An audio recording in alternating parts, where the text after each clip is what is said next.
Hello, hello, hello, hello. Good day, everyone. Good day, mga ma'ams and sirs. Good day, grade 10 students. So, welcome back to my YouTube channel. So, again, this is Mom Sheena. And yes, we're going to learn another lesson today on your Math 10.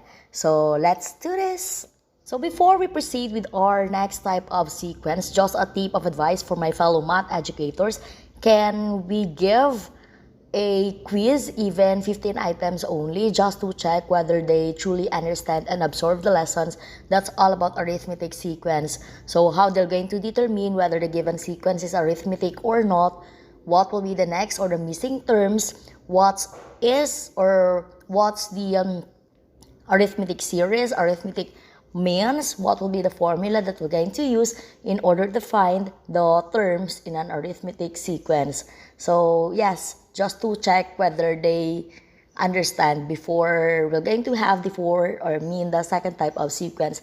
And yes, so today class is another day for a new lesson, but before that I do have prepared here an activity which entitled Divide and Conquer. So you're going to find the ratio of the second number to the first number. So we're going to have here 8 numbers. I want you to try to answer this on your math notebook or on a piece of paper. Let's try to answer your activity which is entitled Divide and Conquer. So the instruction again is we're going to find the ratio of the second number to the first number. My question, class, you're going to have the word there, ratio. So do you have an idea what is ratio means? O ano na sa ginatawag na ratio? Just a sort of review. Are you familiar with that word? So yes, ratio usually upod na siya sang aton nga ratio and proportion. So for this case, the one that we are looking for this is we're going to divide the second number to the first number. So we're going to express it using a fraction. Okay? So let's have your 5 and 10. So the instruction is second number to the first number. So it means we're just going to have here 10 over 5. And this 10 over 5, it will just give you 2. Next, let's have 2 and 14. So you're going to have your 14 over 2 and that will give you 7. Let's have the 8 examples that I've provided you and I let you answer on your math notebook or on a piece of paper. So let's have your number 1. So let's have your 2 and 8. So if we're going to have and express it using a ratio, so you're going to have your 8 over 2 and that will give you 4. Did you get the correct answer?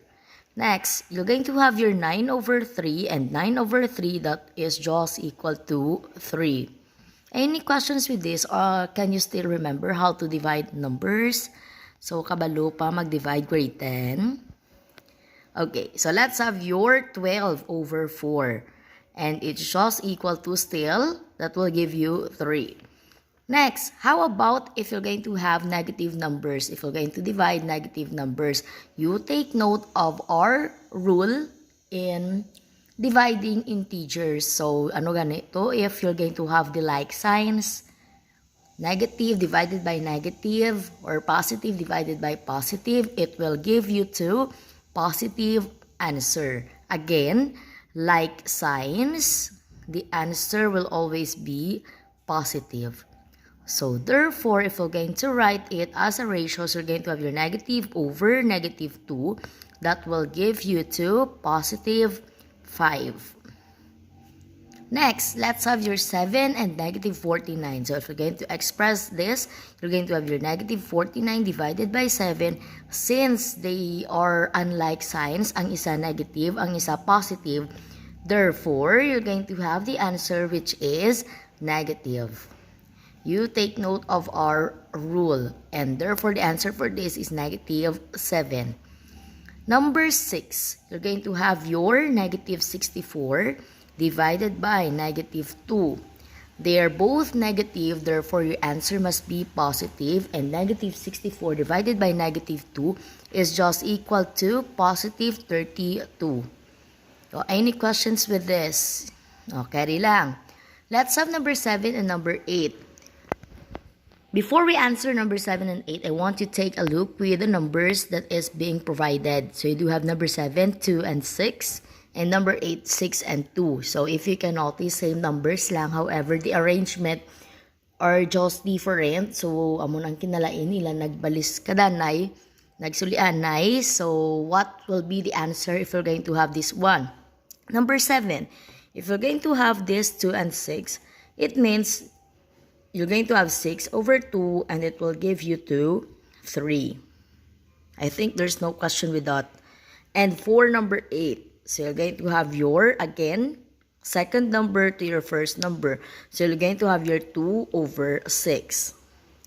My question, what will be the answer if you're going to divide 2 divided by 6? So yes, if you're going to divide that, you're going to get a decimal. So what if kung hindi ta magamit sang decimal? Kay kung mag-decimal kita, magamuna na ka ng utok nyo kay may ara ta whole number, may ara ta fraction, so may ara pag decimal. So let's not use decimal. So how you're going to simplify this 2 over 6 if you're going to divide? So can you still remember of these words?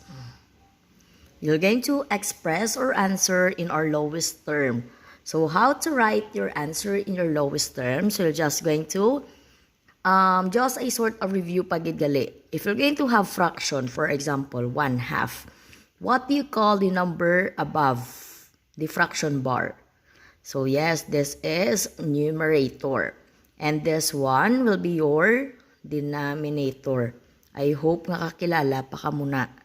Okay? So, how to express in lowest term? So, you find a number na pwede ma-divide sa 2, pwede man ma-divide sa 6.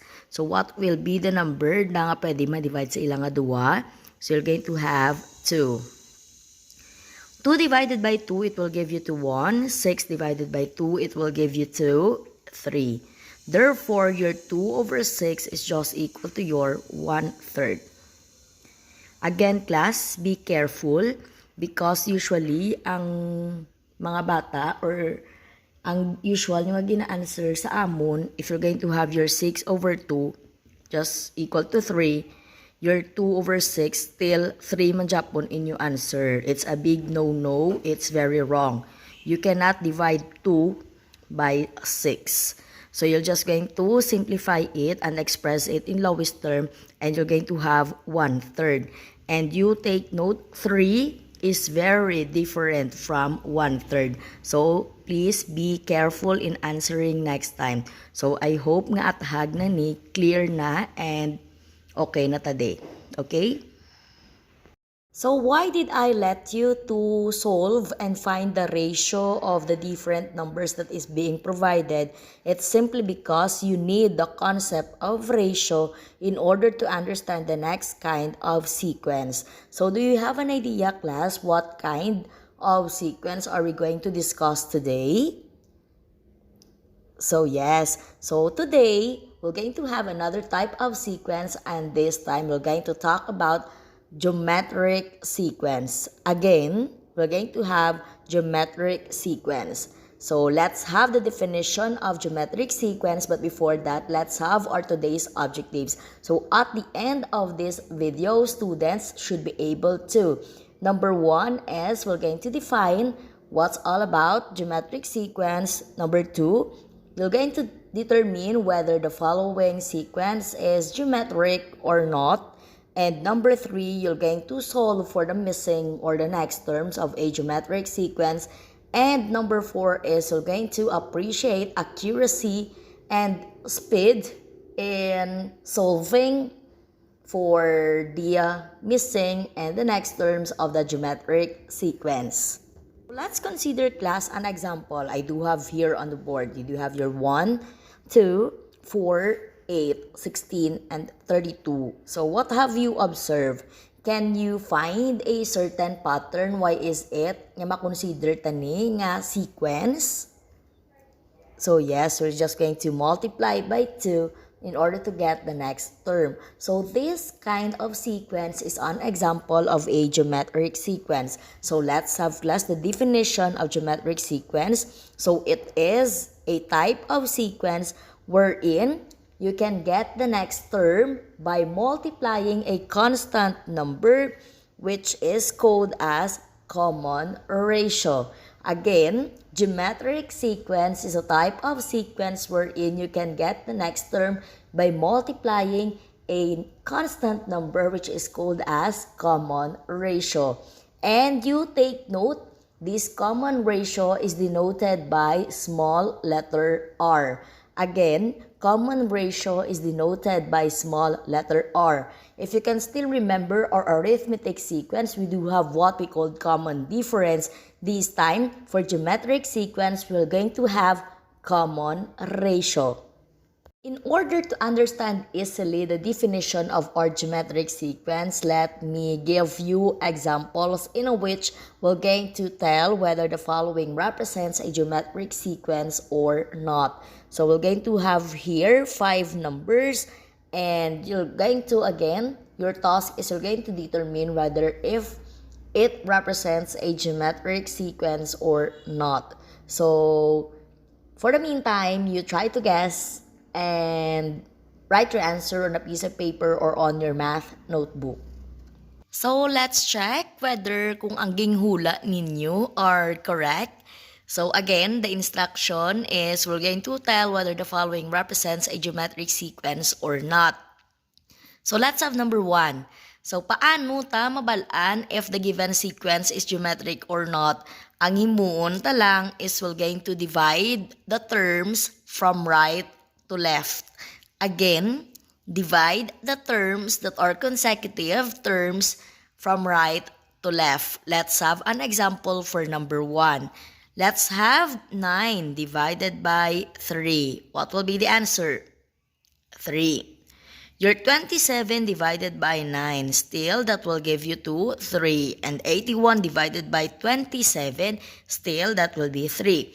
If we're going to have the same quotient, if we're going to divide the terms, therefore, that will be our common ratio. And again, common ratio is denoted by your small letter r, and it is equal to 3. If we do have this common ratio, it is very clear that this type of sequence is a geometric sequence. So that's how you answer number 1.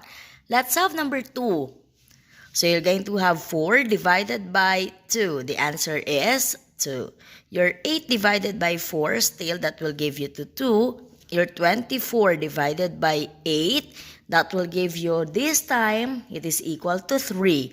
And your 48 divided by 2 is equal to, 48 divided by 24 is equal to 2. If you can notice, class, the quotient or ang answer naton if we're going to divide the terms, may ara nga lain. So we do have this 3.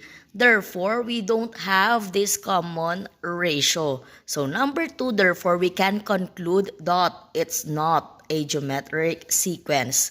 Again, we don't have the common ratio, that's why it's not a geometric sequence. Number 3.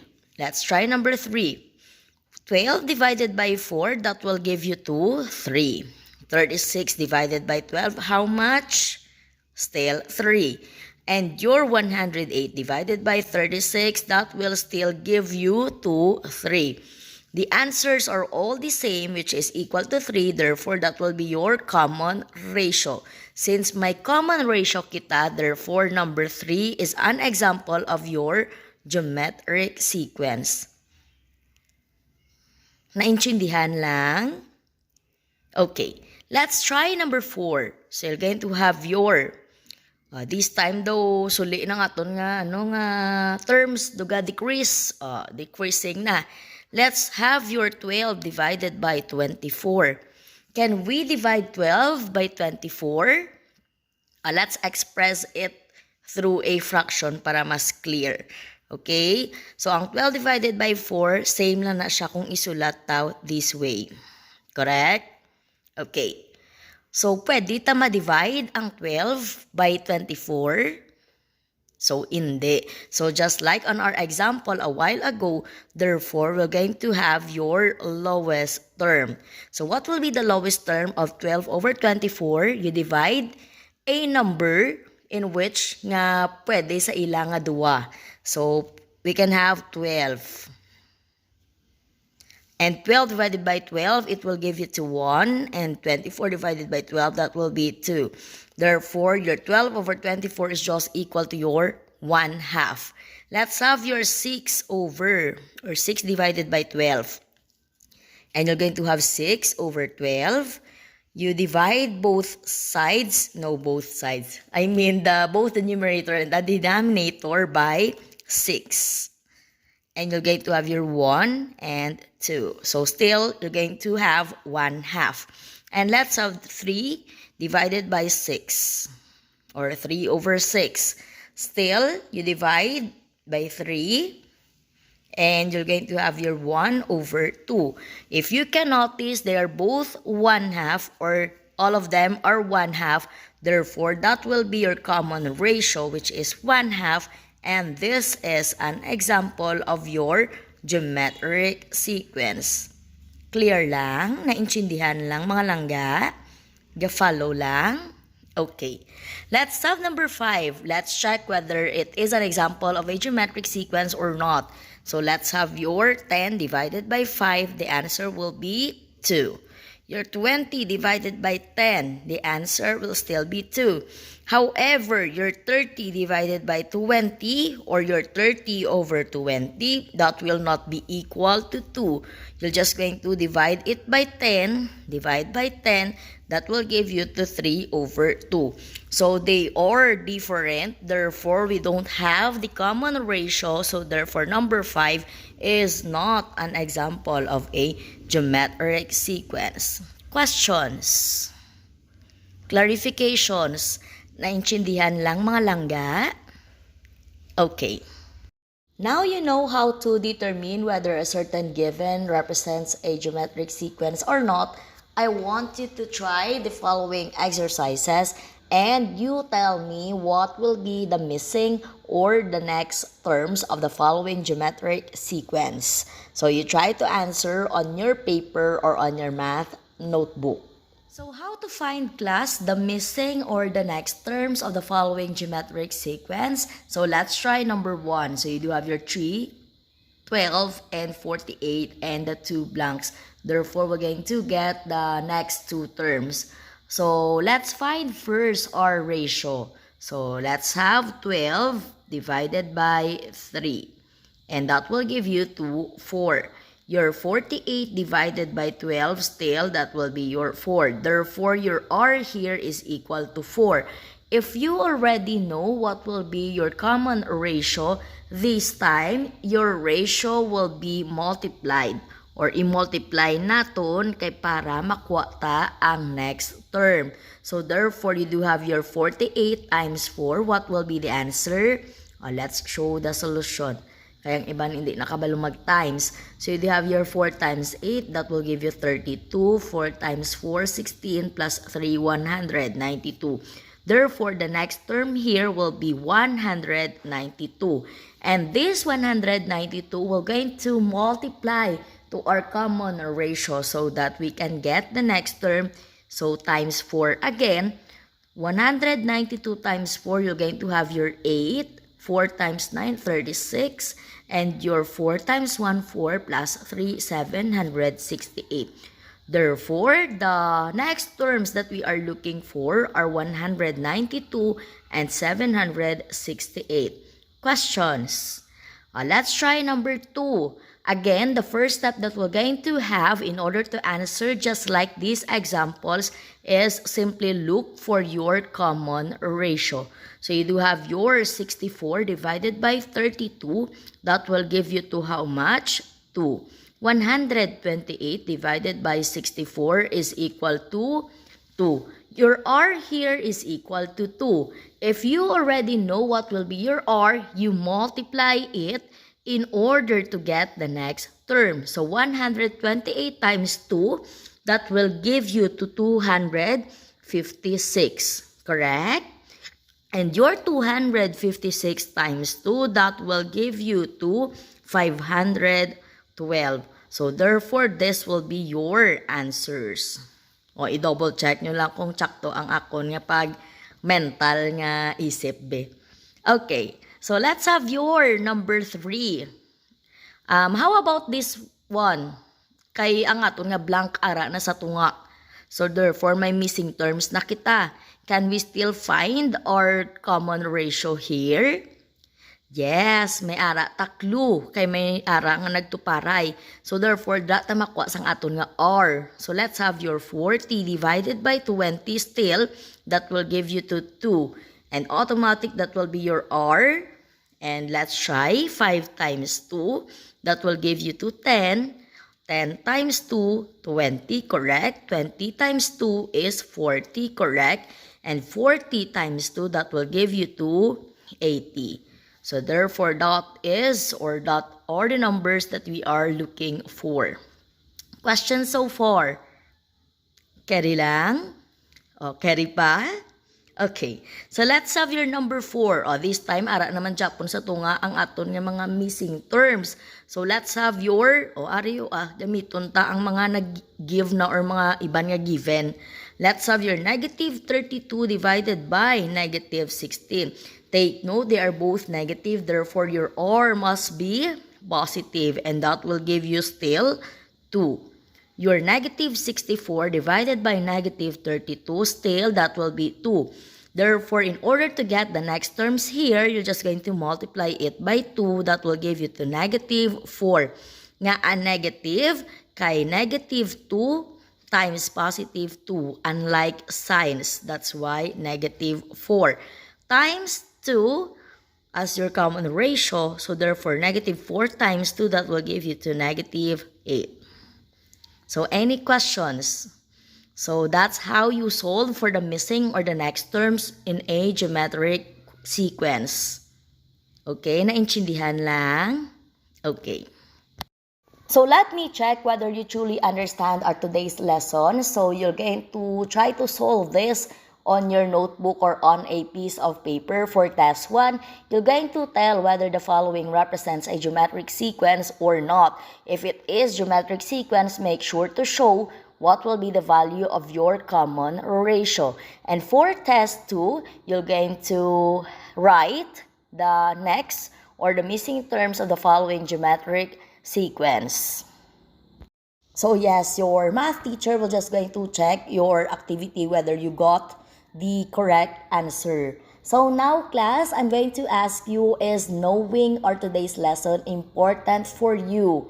In what way? So what is the value that we needed in order to have and understand and perform and solve for the terms of geometric sequence? Is accuracy or being accurate important on our today's lesson? Yes, still, being accurate and following the steps are very important in our today's lesson in order to get what is the missing or the next terms of a geometric sequence. So, any questions mga langga? So, wala na? So, yes, I think I'm gonna end my video with this. So, I hope that you have learned something today. So, yes, that's all about geometric sequence. So, see ya on my next video. So, thank you so much for watching mga langga. I'm really hoping that you have learned something today. So, yes, this is Mom Sheena. Thank you so much for watching and listening. So, hope that you've liked, shared, comment, and subscribed to my YouTube channel. So this is Mom Sheena. Thank you so much. Bye!